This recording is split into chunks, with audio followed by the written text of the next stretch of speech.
Welcome to COMICAZI Videodrome. That's Miracle Max. That's Kamikaze Mike, and we're here to talk to you about the comics you could be reading. New, old graphic novels. By Crom, let's get started. I've been reading the heck out of the new Star Wars comic. Oh, I am so excited for that. I was super excited for this, last week. I was 12 years old again. I'm like, you look like you're 12 years old in that hat. Marvel Star Wars. It's a good, nice little relaunch of a property. I grew up. I don't remember the original run of Marvel Star Wars comics. I do. I mean, I'm pretty sure they were. When were they done publishing those? 1986. They were officially the previous run of Marvel Star Wars comics is officially older than me. March 29th, 1987, if anyone's wondering. But remember it. You can buy me more Star Wars comics because this was pretty cool. I've liked Jason Aaron for a while. Mm-hmm. I think he does really fun, it's Vertigo titles like Scalped. Yeah, and then he also does really good superhero comics like Thor. So Star Wars is kind of like the meeting of those two, where you have like big superhero action and costumes and concepts and stuff like that. But then it's a war, and I feel like he's gonna find a way to mesh those two things up really well. As it's set squarely in the episode 4, episode 5. As you can tell, by the yellow jacket, because we know that Luke Skywalker gets his yellow jacket right at the end of episode 4. It is true indeed. That's pretty cool, and I feel like the Star Wars comics at Dark Horse, while they're great and I love them and I'm going to read them forever, I feel like they eventually separated themselves too much from this original group of characters.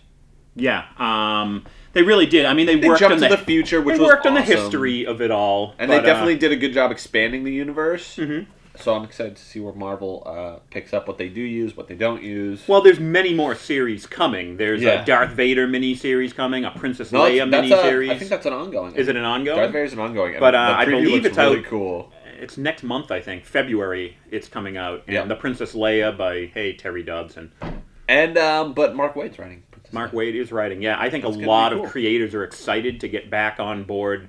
Like the Star Wars train, now that it's back home. At Marvel. John Cassidy. I love John Cassidy. I love his he does a really good job with faces.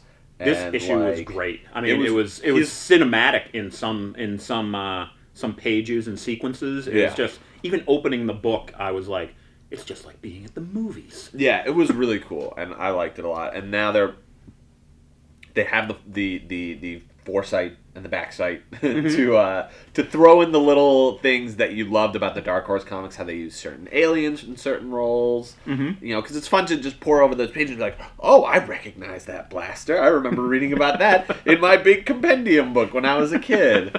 Because you can just have an encyclopedic knowledge about Star Wars, and it's okay. It's damn okay these days. Indeed. So come down. Buy your issue number 1 of Star Wars. It's super cool. It's for everybody. It is, yeah. And I'm glad Marvel's doing that. I'm glad they're really trying to branch out into another property. Mm-hmm. And granted, it's Star Wars. It's ubiquitous, but it's different than what they're used to be publishing. Because DC will always have sort of the Vertigo side of their publishing docket, which is really cool. And I love all the Vertigo books in that universe. And it's never going to go away at this point, I feel like.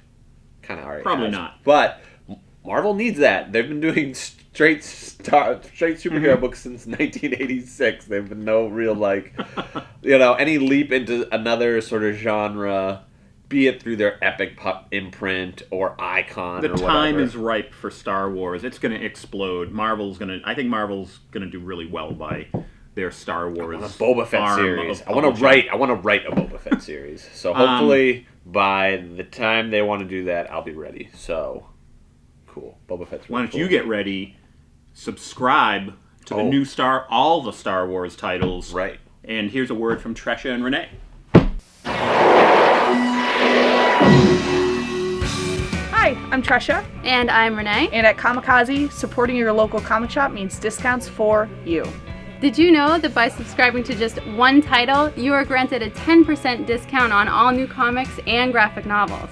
We only ask that you stop by once a month to pick up your discounted titles. We also offer excellent mail order subscriptions that are delivered right to your front door with free shipping included.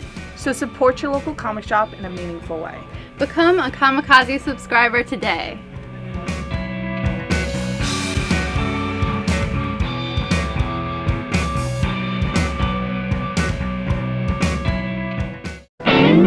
These are the 100 greatest graphic novels in no particular order. We got a Marvel, a DC, an independent, and an all-ages title. Let's jump into it. I got one of my favorite books in front of me, Hitman. I will confess I have never read Hitman. Hitman is great. It's one of those Garth Ennis 60-issue epics. It's him and John McCree. They do the whole thing. I gotta love that. It's so good. It's just one of my favorite comics of all time. It's about a hitman in the DC universe by the name of Tommy Monahan, who finds himself with some strange superpowers, which help him out, actually, do his job a little better. He definitely doesn't use them to fight crime, but he definitely uses them to kill a lot of bad guys. He gets X-ray vision. Kamikaze Videodrome does not condone killing bad guys. Unless you're a fictional character in the DC universe by the name of Tommy Monahan. Okay. Check it out. It's firmly set in the DC universe, but it's really fun. Garth Ennis, he might hate superheroes by the way you read this, but he writes some damn good ones. What else do we got? Saga.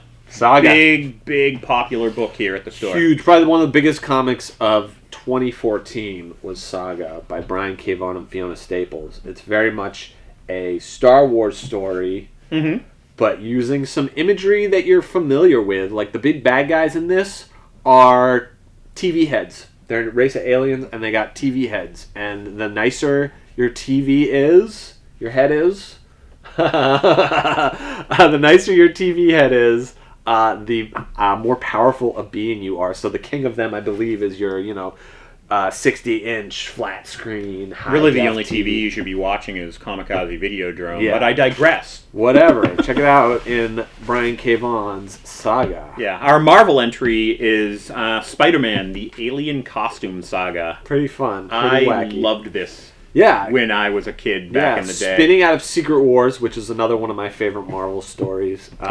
Spider-Man has his cool new alien costume.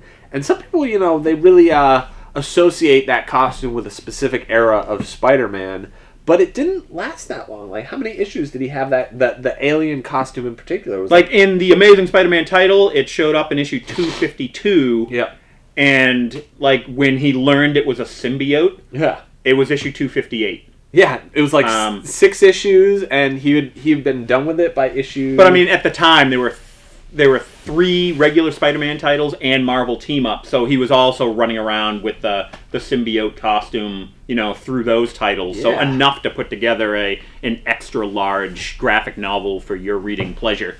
Ooh, check it out. And our all-ages title is the Marvel Comics Oz series. Scotty Young is knocking it out of the park in these Oz adaptations. Yes, he I believe he won a couple Eisners for this. Yes, he did. Which is well deserved for a cartoonist of his magnitude. He did the whole series, so it's still going. I think he's going to adapt every single book. I think he already did, though. There's 14 Oz books.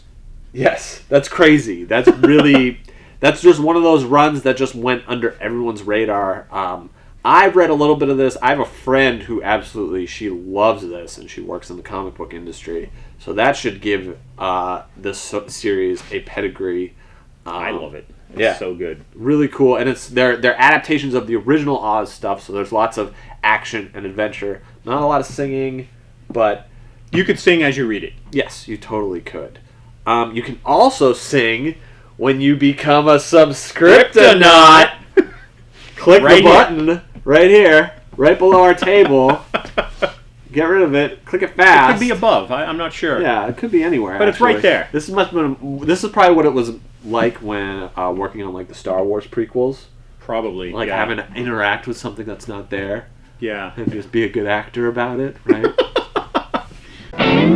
So Videodrome is filmed at Kamikaze in Somerville, Massachusetts, and we got awesome stuff. We got new toys, old toys, new comics, old comics, subscriptions, an awesome eBay store. Check us out. We are the best comic book store on the East Coast, bar none.